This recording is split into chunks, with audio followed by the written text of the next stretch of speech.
The first thing I noticed was that no one in that room would look at me directly. Not the man standing by the door with his arms crossed. Not the one pretending to check his phone near the window. Not even the woman behind the front desk of the Vega Hotel's private event floor, who had looked at every single guest that evening with a practiced, polished smile, until I walked past her with blood drying at the corner of my mouth, and she suddenly found something very important to stare at on her computer screen. I kept walking. That was the only thing I knew how to do. My left eye was swelling. I could feel it. The slow, tight pressure building beneath the skin, like something trying to push its way out from the inside. My ribs hurt when I breathed too deep, so I was breathing shallow, which meant I wasn't getting enough air, which meant my thoughts kept slipping sideways every few steps. I'd lost one of my heels somewhere between the parking garage and the elevator. I didn't remember when. I just noticed at some point that I was walking unevenly, one shoe on, 1 foot bare against cold marble, and I couldn't bring myself to care enough to stop. The gala was still happening 2 floors below me. I could feel the bass from the live band vibrating faintly through the walls. I had been down there an hour ago, standing near the bar in a dress I'd borrowed from my coworker Dana, holding a glass of sparkling water and pretending I belonged somewhere I absolutely did not belong. I was there because my manager Curtis had insisted. "It's a networking event, Mia. You need to be seen." Curtis said that a lot. You need to be seen. As if visibility were something I'd been actively hiding from, rather than something I'd never had access to in the first place. I was a junior coordinator for a mid-size event planning company called Hargrove & Bell. I made $38,000 a year. I took the subway to work. I packed my lunch 4 days out of 5. I was not the kind of person who belonged at a charity gala in a downtown Manhattan hotel, where the cheapest bottle of wine cost more than my monthly grocery budget. But I had gone. I had put on Dana's dress and her gold hoop earrings, and I had gone. And then Marcus had been there. I hadn't known he would be. We'd been broken up for 4 months, which I had thought was enough distance. It wasn't. He'd had 3 drinks before he found me near the coat check, and his voice had that low, controlled quality that I'd learned, too slowly, to be afraid of. He didn't make a scene in the ballroom. He never made scenes in public. That was one of the things I'd mistaken for maturity when we first started dating. He'd simply said, very quietly, "Come outside with me for a minute." And I had been so conditioned by 2 years of that voice, of that particular tone, that I'd gone. The parking garage. Level B2. Nobody around. I didn't want to think about what happened after that. My brain was doing this thing where it kept skipping over the details, presenting me instead with isolated images. The fluorescent light buzzing overhead, the smell of gasoline and concrete, my own voice saying, "Marcus, stop." And then just nothing. And then I was in the elevator. And then I was walking down a hallway on the 34th floor of the Vega Hotel, because I'd pressed a button at random, and this was where I'd ended up, and I couldn't figure out how to make a decision more complicated than keep moving. I stopped at some point because my legs stopped cooperating.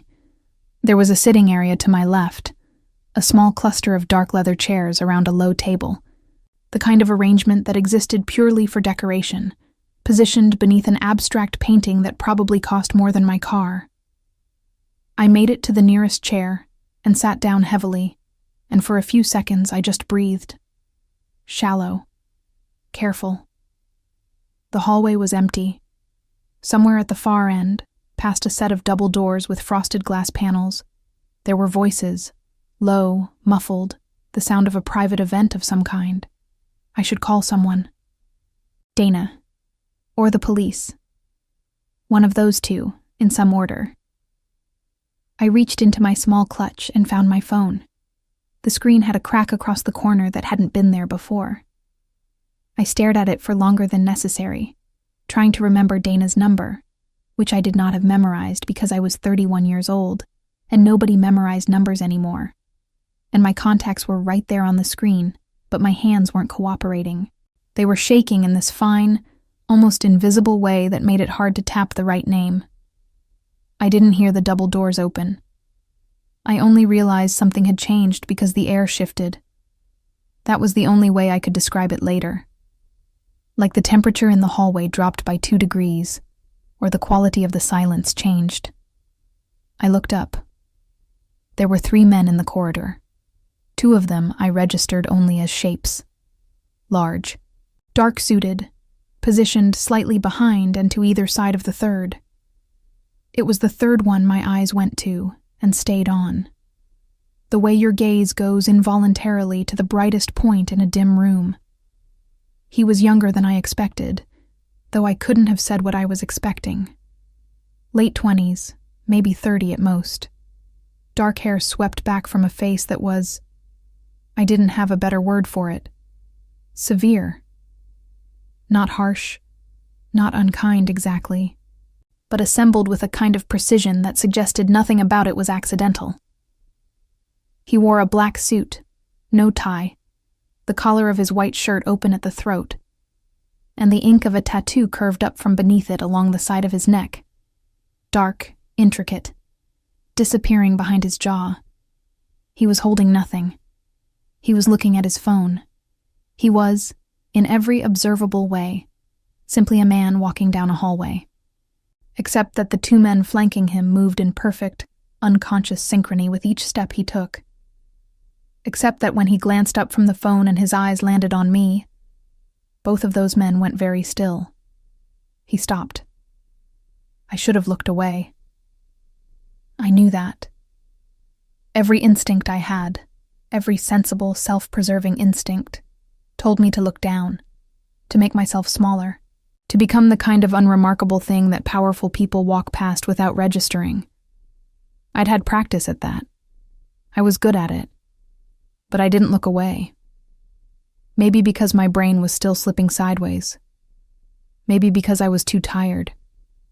Maybe because something about the way he was looking at me, not with pity, not with disgust, not with the careful, studied blankness of the hotel staff, made it impossible. He wasn't looking at me the way people look at someone they've decided not to see. He was looking at me like I was the only thing in that hallway worth looking at. The silence lasted 3-4 seconds, long enough to feel like something. Then he said something. Not to me. Low, in Korean, directed at the man to his right without breaking eye contact with me. The man responded with a single quiet word.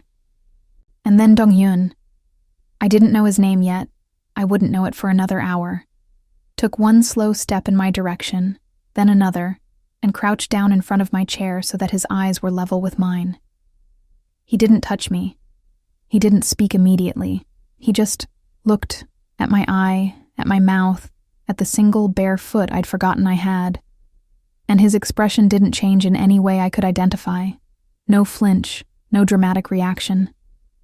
Just this quiet, absolute attention that somehow felt heavier than anything else that had happened to me that night.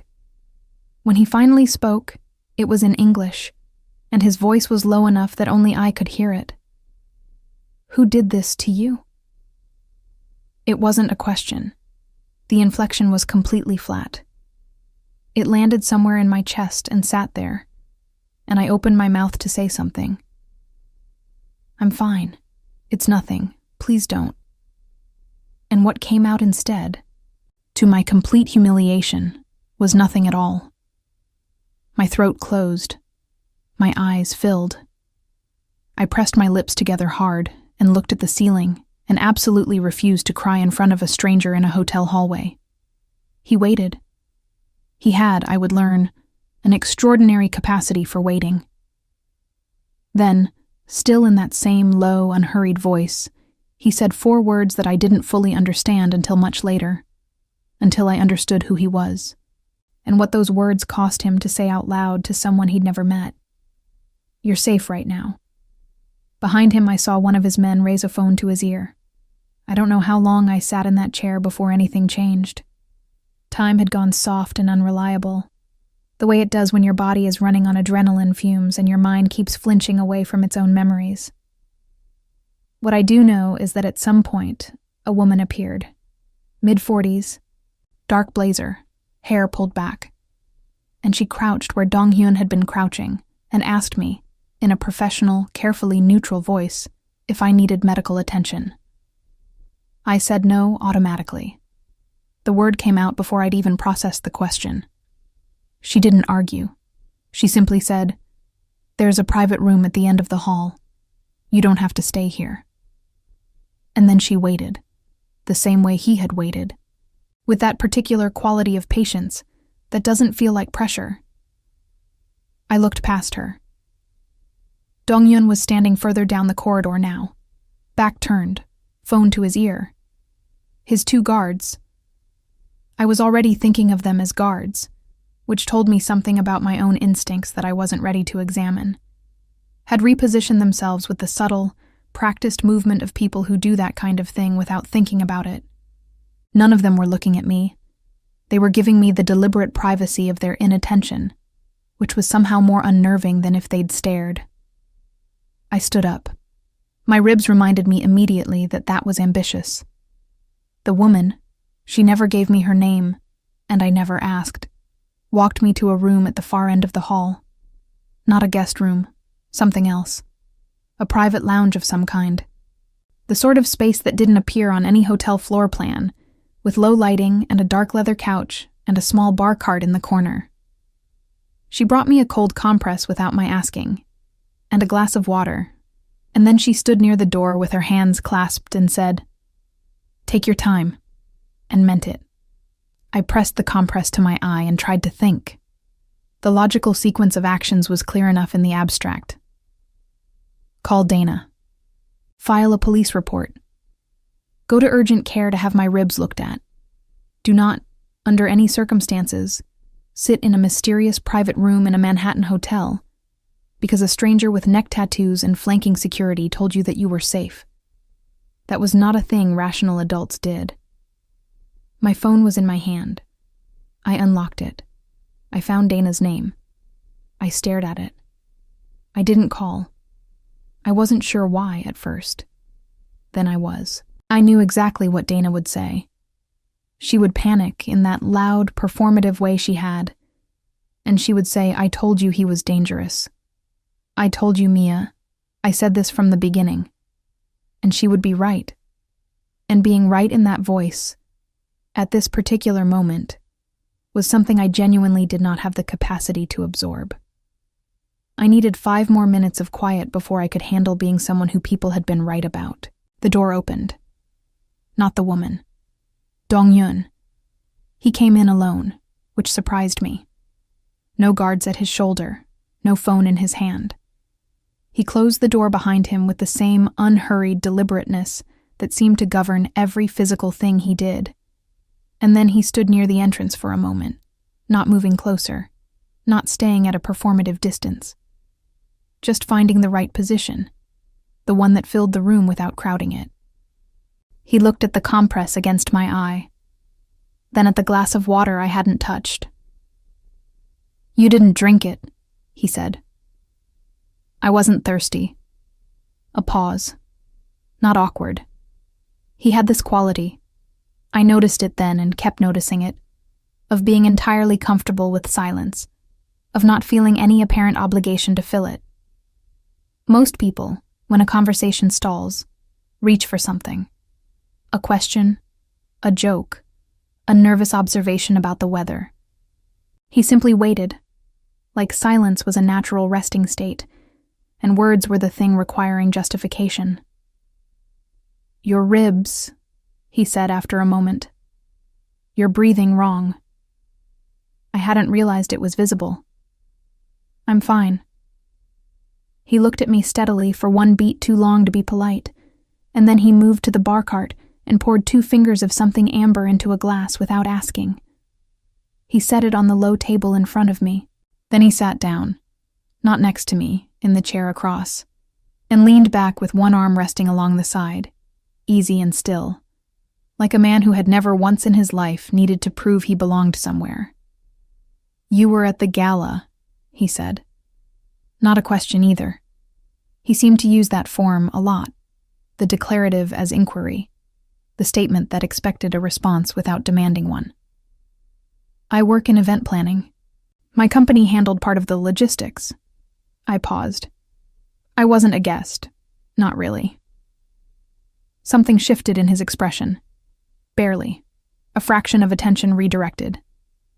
But you stayed. My manager told me to network. I heard how flat my own voice sounded. I was doing what I was told. He said nothing. Outside, muffled through the walls, I could still feel that faint bass from the ballroom 2 floors down. The party continuing, indifferent, the way parties always did. The man who did this, Dong-hyun said, he was at the gala. My stomach tightened. You don't know that. You were downstairs. You came up alone. Your dress is from the event. There's a wristband tag still on your clutch. His eyes moved briefly to my bag. You didn't come from outside. So it happened in this building. I looked down at my clutch. The little paper wristband from the check-in desk, pale blue, still looped through the clasp. I hadn't even noticed it. It's not your concern, I said. My voice came out steadier than I felt. No, he agreed. Simply, without any of the wounded insistence I might have expected. It's not. And somehow that agreement, calm, total, utterly without ego, was worse than if he'd pushed. Because it left me with nothing to push back against, and pushing back had been the only thing keeping me upright. I picked up the glass he'd poured. The whiskey burned going down, but it was a clean, clarifying burn, and I held it in my chest for a moment and let it do its work.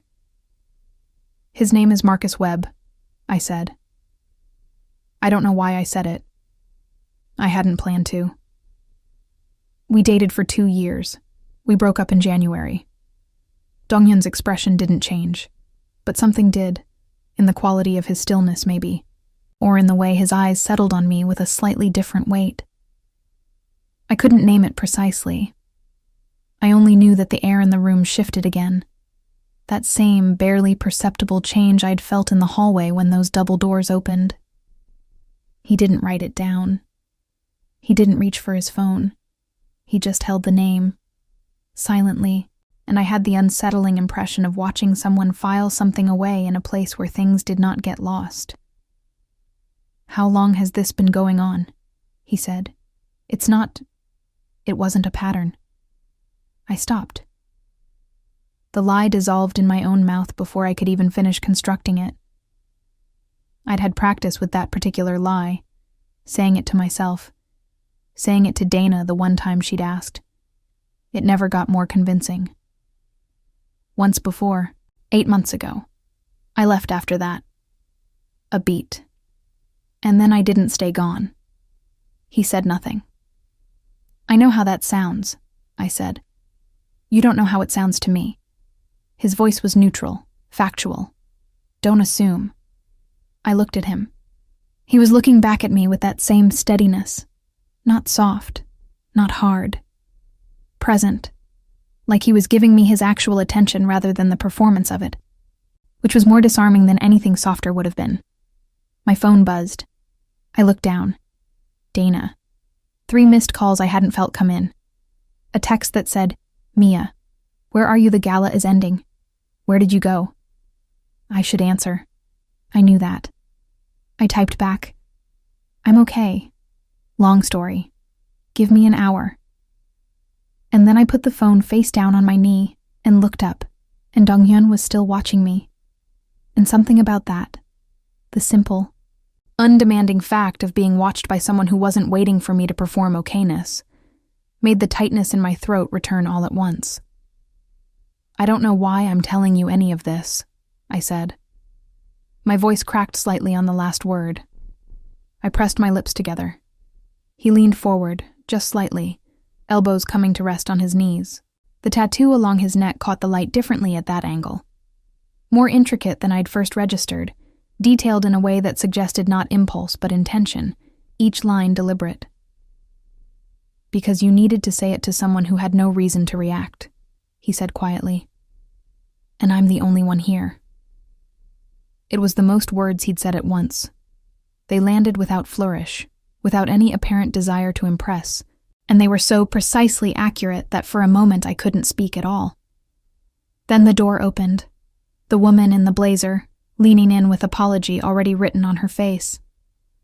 She said something in Korean, brief and low.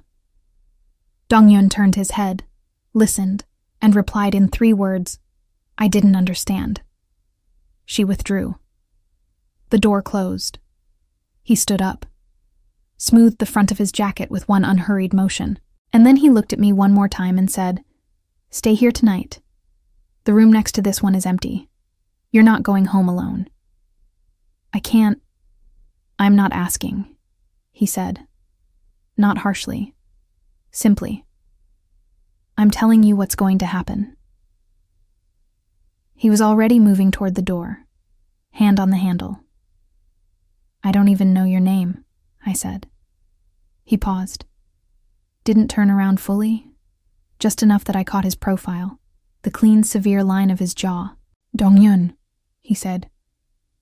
And then he was gone, and the room was quiet again, and I sat there with a compress going warm against my eye, and the whiskey still burning low in my chest, thinking about the way he'd said Marcus Webb's name inside his own silence, thinking about the fact that he hadn't asked me a single thing twice. I didn't sleep much. The room they put me in was nicer than any place I'd ever stayed voluntarily. King bed with sheets that felt like they cost more than my rent, blackout curtains that erased Manhattan entirely, a bathroom with heated floors that I discovered by accident at 2 a.m. when I gave up on lying still and went to stand at the window instead. 34th floor. The city was all light and geometry below me, indifferent and endless, and I stood there in a hotel robe that was too large for me, and pressed my forehead against the cool glass and tried to locate some version of myself that knew what she was doing. I couldn't find her. What I kept finding instead was the image of Dong-yun's face when I'd said Marcus's name. That absolute, calibrated stillness. Most people, when you tell them something like that, give you their reaction, the flinch, the outrage, the "oh my God, Mia," and their reaction becomes the thing you have to manage, the new emotional weight you carry out of the conversation. He had given me nothing like that. He had simply received the information and held it somewhere behind his eyes, and I didn't know what that meant, and I was fairly certain I should be more unsettled by it than I was. I fell asleep sometime around 4. When I woke up, it was past 9, and there was a paper bag outside my door with a coffee and a breakfast sandwich from a place nearby, still warm, with a receipt that had nothing written on it except a phone number in blue ink, precise and unhurried, like every other thing associated with him. I sat on the edge of the bed and ate the sandwich and stared at the number for a long time. Then I called Dana.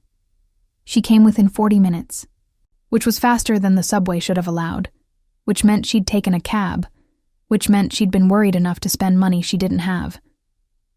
That alone almost broke me. She sat next to me on the bed and looked at my eye.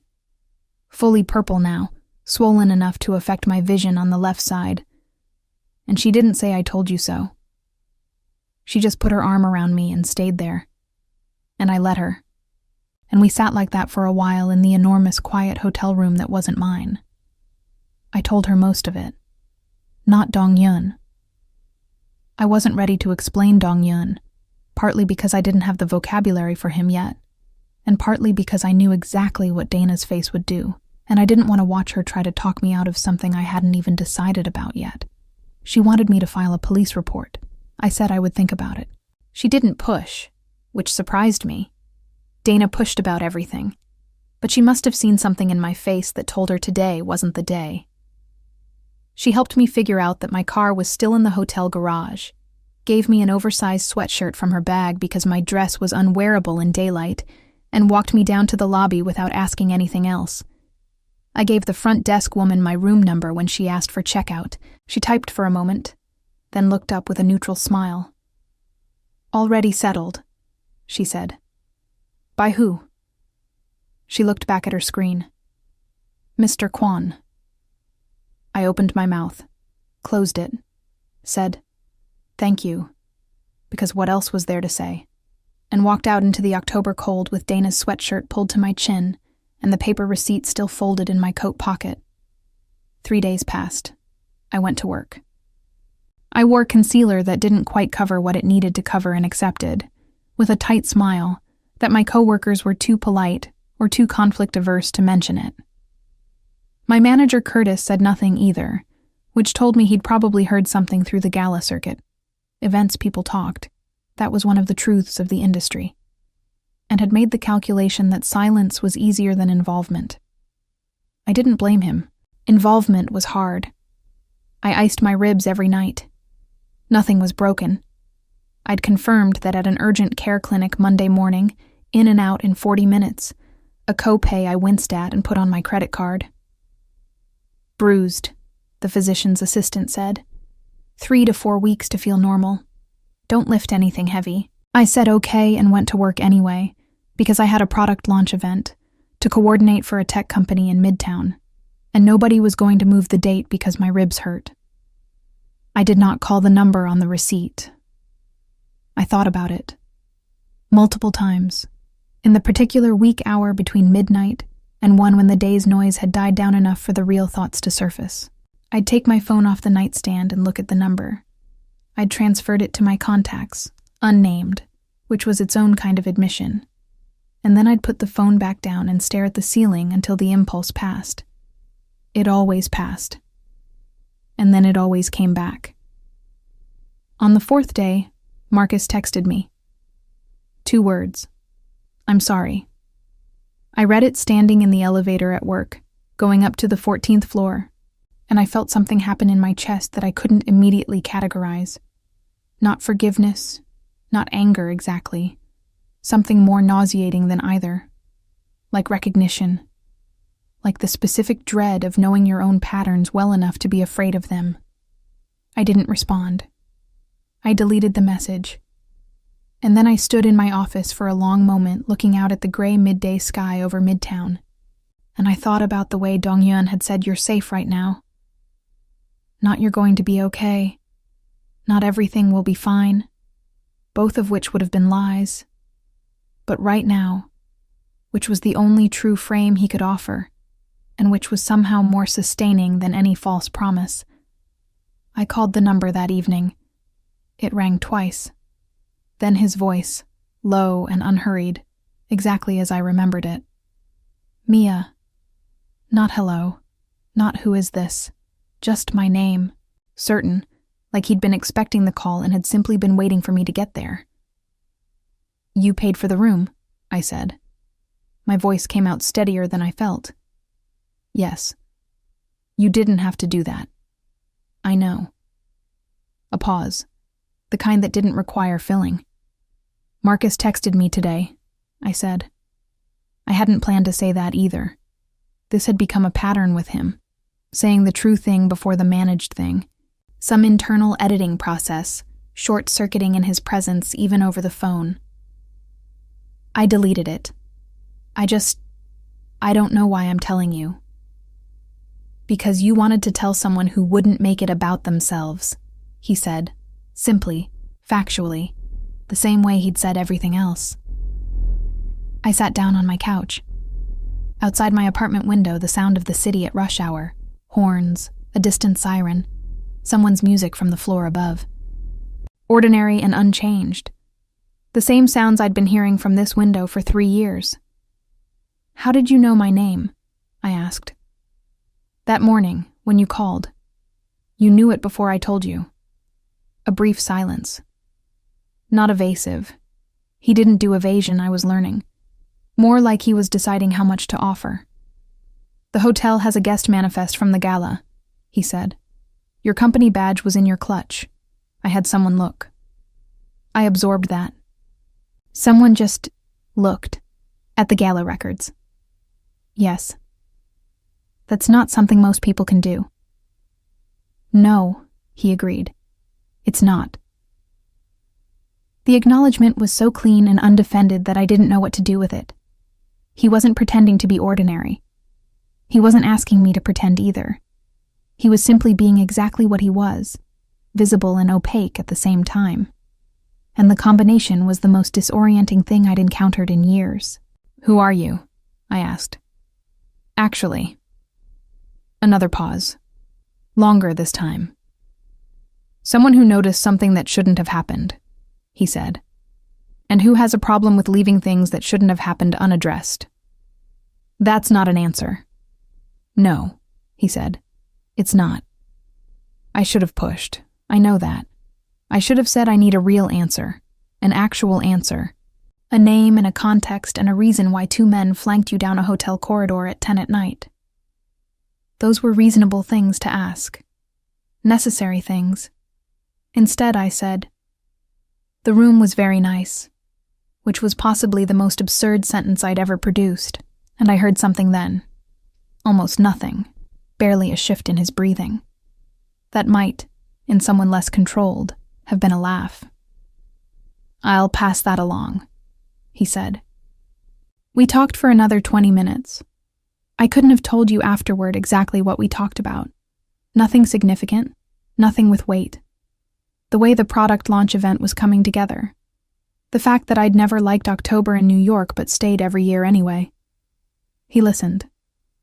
Occasionally he said something brief and precise that moved the conversation forward without appearing to steer it. At some point I realized I was lying on my side on the couch with a pillow under my arm and my eyes half closed, and that I felt not safe, exactly, but less exposed than I had in a long time. "I should go," I said eventually. "I have an early call tomorrow." "Okay," he said, and then, before I could hang up, "Don't delete any more messages from him without documenting them first. Screenshot and send to yourself, email, timestamp." The shift was so sudden, from the ease of the conversation to that quiet, absolute authority, that I went still for a moment. "Why?" I asked, though I already knew. "Because documented patterns become evidence," he said, "and because I want you to be prepared." "Prepared for what?" I almost asked. I didn't, because the way he said it, level, forward-looking, certain, made me understand that the answer wasn't for tonight. That things were already in motion that I couldn't fully see yet, and that Dong-Yun had never once in his life said anything he didn't intend to follow through on. "Good night," I said. "Good night, Mia." I lay on my couch for a long time after, phone resting on my sternum, listening to the city and thinking about the particular way he said my name. Not soft, not possessive, just precise. Like it was a word he'd decided to learn the correct pronunciation of and had no intention of getting wrong. The product launch went well. That was the strange thing about those 2 weeks. The ordinary parts of my life continued with this almost insulting normalcy, as if the rest of it wasn't happening. I coordinated vendors, confirmed catering, argued politely with an audiovisual technician about speaker placement, and smiled at clients who had no idea that the woman managing their event timeline was icing her ribcage every night and documenting text messages from her ex-boyfriend with the methodical attention of someone building a legal case. Because that was what I was doing. Dong-Yun had said documented patterns become evidence, and something in the way he'd said it had rearranged something in me. Some quiet internal shift from "this is my problem" to survive toward "this is a problem with a solution." I hadn't felt that before. Not with Marcus. With Marcus, I had always operated in the grammar of endurance, of managing and minimizing and moving around the edges of something I'd told myself wasn't as large as it was. Marcus sent 3 more messages over the course of 9 days. I screenshotted every one, sent them to a folder in my email, didn't respond. On the 10th day, he called from a number I didn't recognize. I let it go to voicemail. He didn't leave one. On the 11th day, he was outside my building. I didn't see him immediately. I was coming back from the subway after work, a Tuesday evening in late October, the sky going dark by 5:30 now. The sidewalk on my block crowded enough that I wasn't paying attention to individual faces. I was thinking about whether I had anything in the apartment worth eating for dinner, or if I was going to have to stop at the bodega on the corner. And then something at the edge of my vision resolved into a shape I recognized, and my body reacted before my mind caught up. a cold flood of adrenaline that started at the base of my spine and reached my hands in under a second. He was standing near the entrance to my building, hands in his jacket pockets, casual as anything, watching the sidewalk. He hadn't seen me yet. I stopped walking. A man behind me said, "Excuse me," and went around. I stood still in the middle of the sidewalk and did the calculation that I'd had to learn to do. The fast, cold arithmetic of threat assessment that no one tells you becomes second nature after a while. He was between me and my door. The bodega was half a block in the other direction. I could turn around. I could call someone. Dana lived 40 minutes away. The police would take longer than he'd need. I called Dong-yun. It rang once. "He's outside my building," I said. My voice was low, controlled. I was proud of that in some distant, dissociated way. No pause this time.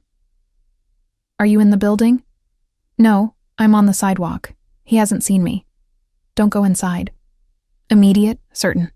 Walk to the corner of your block and stay there." "Which cross street?" I told him. I was already moving, turning smoothly enough that it didn't look like fleeing. I'd learned how to do that too. The performance of casualness over panic. I made it to the corner and stood with my back to a building facade and my phone pressed to my ear and watched the narrow slice of sidewalk I could see from that angle. "I'm at the corner," I said. "I know. Stay on the line." I heard faintly voices on his end. The low interchange of Korean, brief and clipped. The sound of something being organized. Then silence again, just the ambient noise of the city between us. And I found, which was absurd, which I was aware was absurd, that the simple fact of that open line was steadying me. Not because he was saying anything, because he was there. "Dong-hyun." I said his name quietly, half without meaning to. "I'm here," he said. Just that. No reassurance beyond the fact itself. A black car appeared at the far end of my block 7 minutes later. I know it was 7 because I was watching the clock on my phone, tracking time the way you do when your brain needs something concrete to hold on to. The car stopped at the corner where I was standing and the rear door opened, and one of the men I recognized from the hotel, the one who'd been to Dong-hyun's left that night, broad-shouldered, impassive, stepped out and simply stood there, near the door, waiting. I got in. I didn't think about it for very long. Whatever calculations I'd been running for the past 11 days, they arrived at a conclusion in about 4 seconds flat, and the conclusion was that I got in the car. Dong-hyun was in the back seat. Dark coat, no tie. That same quality of absolute composure that seemed to require no effort from him.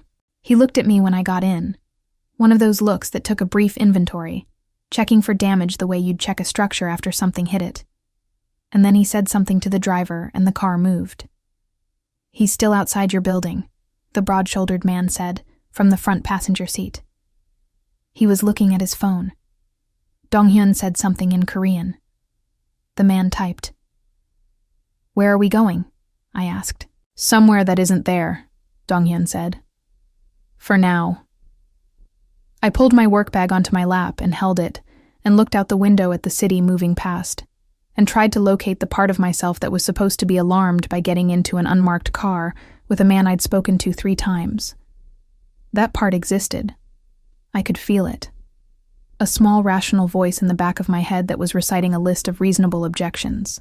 But it was very quiet, and getting quieter. We ended up at a restaurant in Koreatown. Not flashy, not the kind of place that would make it into a food magazine. A narrow room on the 2nd floor of a building on West 32nd, accessed through a door I never would have noticed, with maybe 10 tables and a kitchen that you could smell before you saw.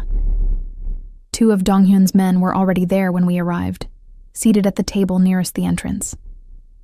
They stood briefly when we walked in, then sat again. A woman came immediately from the kitchen. Older, 70s maybe, with the straight-backed efficiency of someone who'd been running a room for decades. She spoke to Dong-hyun in Korean, rapid and warm, and he responded in kind. and something in his voice changed when he spoke to her. Barely, a fraction of degree. The same way temperature changes when you move from shadow to sunlight. Not softer, exactly. More natural. She looked at me, said something. Dong-hyun said, "She's asking if you have any allergies." "No," I said. "No allergies." The woman nodded and disappeared back into the kitchen with the decisive energy of someone who considered the conversation finished. I sat across from Dong-hyun at a corner table. The restaurant was otherwise empty. Presumably not by coincidence. "You're not going to ask me why I called you," I said, "instead of someone else." "No," he said. "Because you already know. Because it's not a useful question right now." He poured water from the carafe on the table, poured mine first, then his. A gesture so automatic it clearly wasn't performance. "There are useful questions. That isn't one of them." "What are the useful questions?" He looked at me.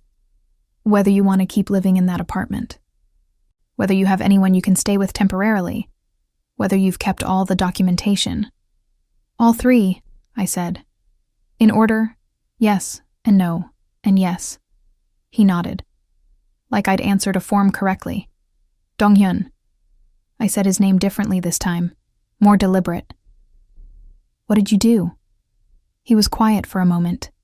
He picked up his water glass, held it, set it down without drinking.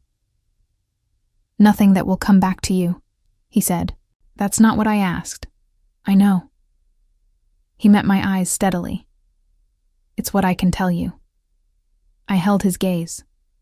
The kitchen sounds came from behind the wall. The hiss of something in a pan, a brief exchange of voices. I thought about the way he'd told me to document Marcus's messages. The way he'd said, "prepared." The way a car had materialized at my corner in 7 minutes. "He won't come back," I said.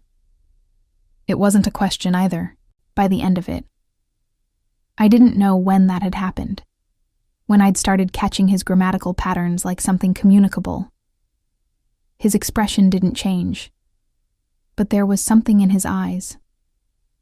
Not satisfaction, not pride. Something more like the particular stillness of a closed door. "No," he said. "He won't." The food arrived before I could say anything else. The woman from the kitchen brought it herself. Small dishes first. Banchan arranged efficiently across the table, and then a stone pot that she set directly in front of me, still bubbling at the edges, steam rising and scented with something I didn't have a name for, but that reached into some foundational part of my brain and registered as warmth, safety, home, which made no sense because I had never been in this restaurant before in my life. I looked at Dong-hyun across the table. He was watching me with that quiet attention he had, the kind that didn't demand anything in return, that simply existed, like weather. "You had someone follow me," I said, not accusatory, more like assembling a picture from its component pieces. "I had someone make sure you got home safely," he said, "each night for the past 11 days. My hands were still on either side of the stone pot." "That's not the same thing." "No," he agreed. "It's not." The gap between those two things, following and protecting, was enormous and complicated, and I knew that. I knew that clearly. And yet, sitting in that warm, narrow room with food in front of me and 2 of his men at the door, keeping the world outside exactly where it was, I couldn't locate the clean moral boundary the way I should have been able to. The world I'd been living in for the past weeks, the screenshots, the adrenaline on the sidewalk, the deleted voicemails, had made the boundary slippery in ways I wasn't proud of. "Why?" I asked. "You don't know me." He was quiet for long enough that I thought he wasn't going to answer. Then, "I know what I saw in that hallway." A pause. "And I know what I didn't want to see again." It was the closest thing to personal he'd offered me. It arrived quietly, without ceremony, and it landed somewhere I wasn't ready for it to land. And I looked down at the stone pot and the rising steam, and I didn't say anything for a moment, because I was rearranging myself around it, making space. Outside, through the restaurant's single small window, the city continued without us. Manhattan at 7 in the evening, 1,000 lives moving past each other, indifferent, each one its own sealed world. I picked up my chopsticks. "Tell me something about yourself," I said.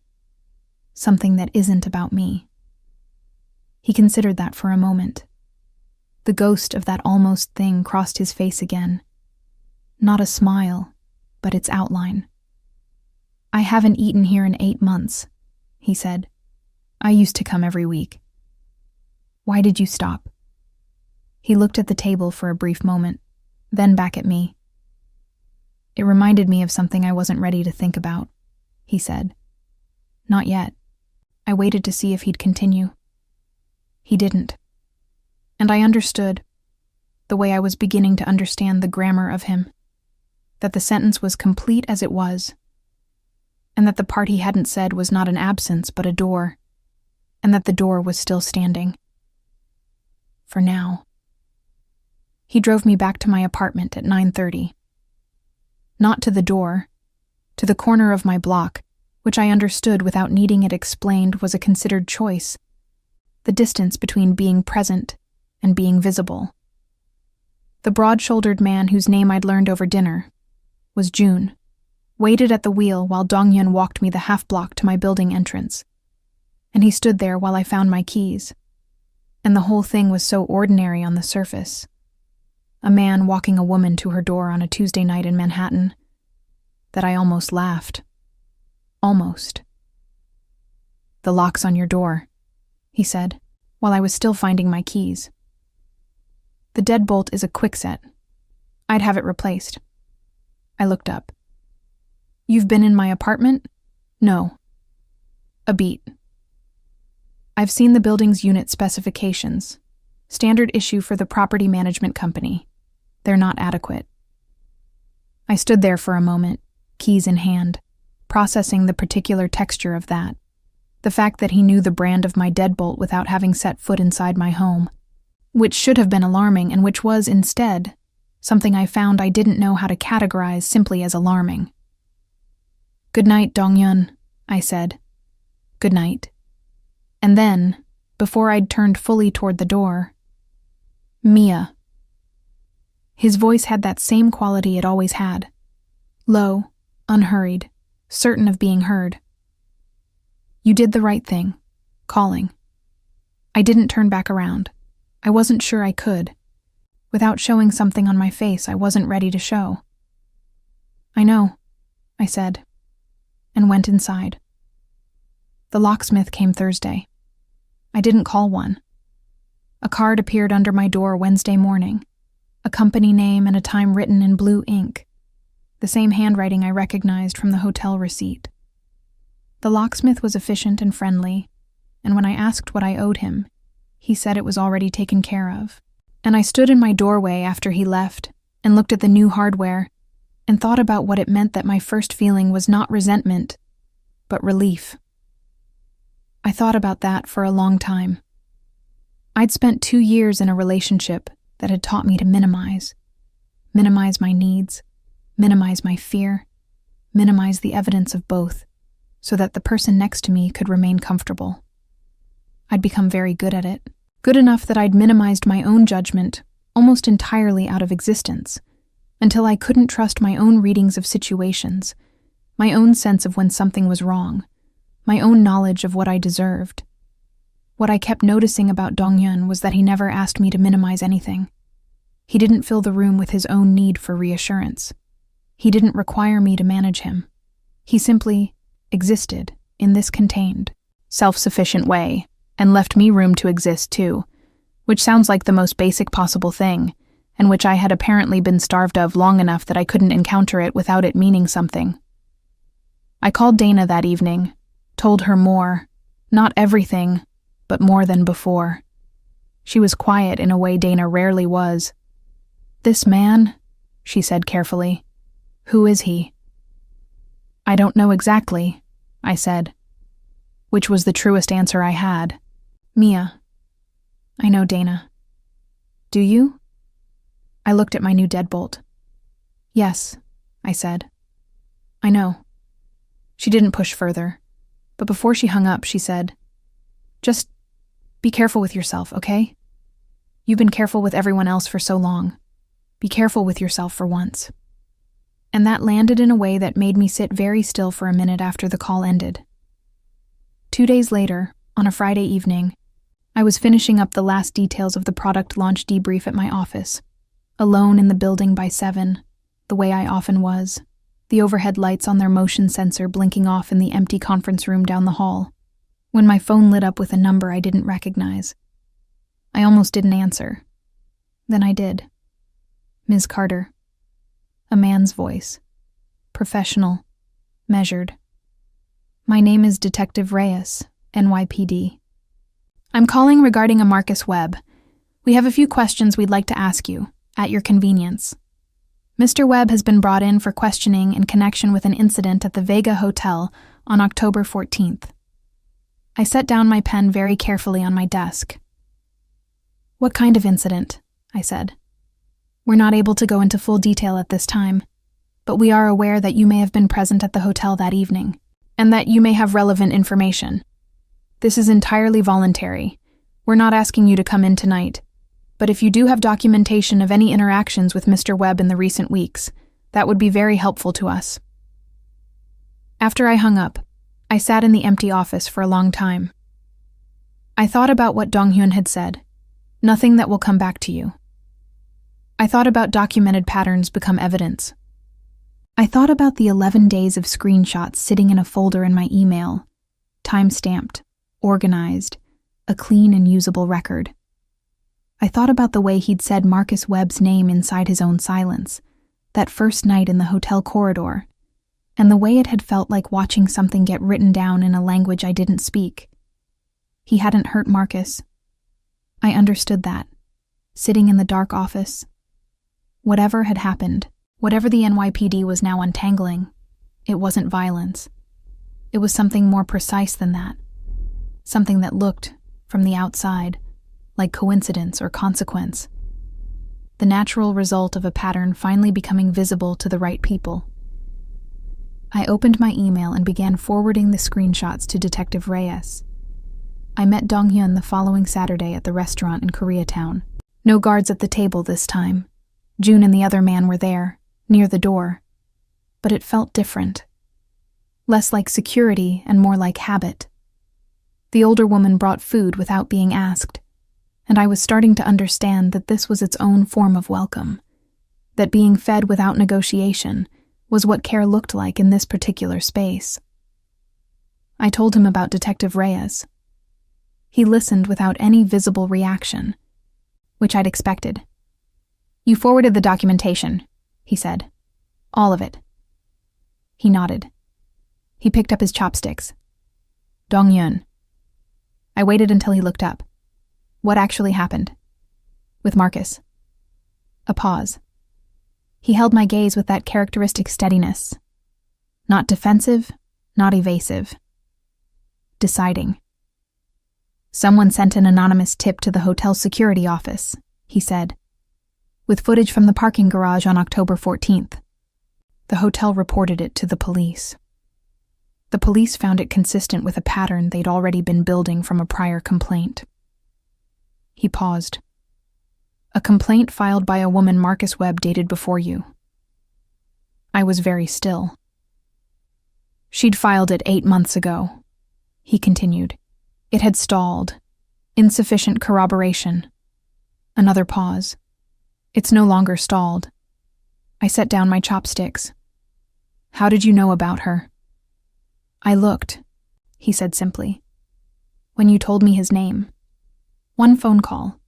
In the hallway of the hotel, while I was still sitting in the chair with a compress going warm against my eye. He'd made one quiet phone call in Korean, and someone had started looking. And what they'd found was not just my story, but someone else's. A woman I'd never met who had filed a report 8 months ago and hadn't been believed, and whose report was now, because of a parking garage camera and an anonymous tip and 11 days of my screenshots, moving again. I felt something happening in my chest that I couldn't fully name, It was too large and too complicated, and it involved the woman I'd never met, and Marcus, and 2 years of my own life, and the particular specific relief of something being taken seriously by someone who had the capacity to take it seriously. She doesn't know about me, I said. No. And I don't know her. No. But she... My voice was unsteady. I pressed forward through it. She matters in this. She's part of why it's moving. Yes, he said, quietly, without decoration. I looked at him across the small table in the warm restaurant, and I thought about what it was to be seen. Not managed, not handled, not absorbed into someone else's need, but actually seen. The night in the hotel hallway came back to me. That first moment when his eyes had landed on me and hadn't looked away, and I understood now that what I'd felt then, that disorienting, unwanted pull of being recognized, hadn't been wrong. You broke your own rule, I said. He looked at me steadily. Which one? Staying invisible. I held his gaze. You don't involve yourself in things that can be seen. That's the rule. That's how people like you operate. I said it carefully, without flinching from what people like you meant, and watched to see how he'd receive it. The hotel, the car, the restaurant, the locksmith, that's a trail, Dong-hyun. Small, but a trail. Something moved behind his eyes. Not alarm. Something more interior than that. Yes, he said. Why? He was quiet for long enough that I thought, again, that he wouldn't answer. The kitchen sounds filtered through from behind the wall. Somewhere outside, the city continued its indifferent motion. Because I looked at you in that hallway, he said at last. And I recognized something. A pause. And I'm not able to walk away from things I recognize. He didn't explain further. He didn't need to. Some sentences are complete precisely because of what they don't say. And this was one of them. And it settled between us on the table, like something placed there intentionally. An object neither of us reached for yet, but both of us knew was there. I picked up my chopsticks. He picked up his. The food was still warm. Outside, October was tipping into November, and the city was doing what it always did. Moving, indifferent, enormous, full of lives pressing against each other without connecting. And in a narrow second-floor restaurant on West 32nd Street, at a corner table that had apparently gone unused for 8 months until tonight, 2 people ate dinner in a silence that had stopped being empty somewhere along the way, and neither of us spoke about what that meant, because some things don't need naming to be real. I wasn't the same woman who had walked into the Vega Hotel Gala 3 weeks ago in a borrowed dress with the wrong shoes. I couldn't have told you, precisely, what had changed. Not Dong-hyun. He wasn't a rescue, and I wasn't a thing that had been rescued. It was something quieter than that, something that had happened in the accumulation of small moments. A cold compress, a number in blue ink, the word right now used precisely instead of falsely, a folder of screenshots sent to a detective on a Friday evening in an empty office, the steady, undemanding fact of being taken seriously by someone who had no reason to, and every reason not to. The woman who had stood at the corner of her own block, calculating whether to run, had known something was wrong for a very long time and had kept finding reasons to call it something smaller. She was finished calling it something smaller.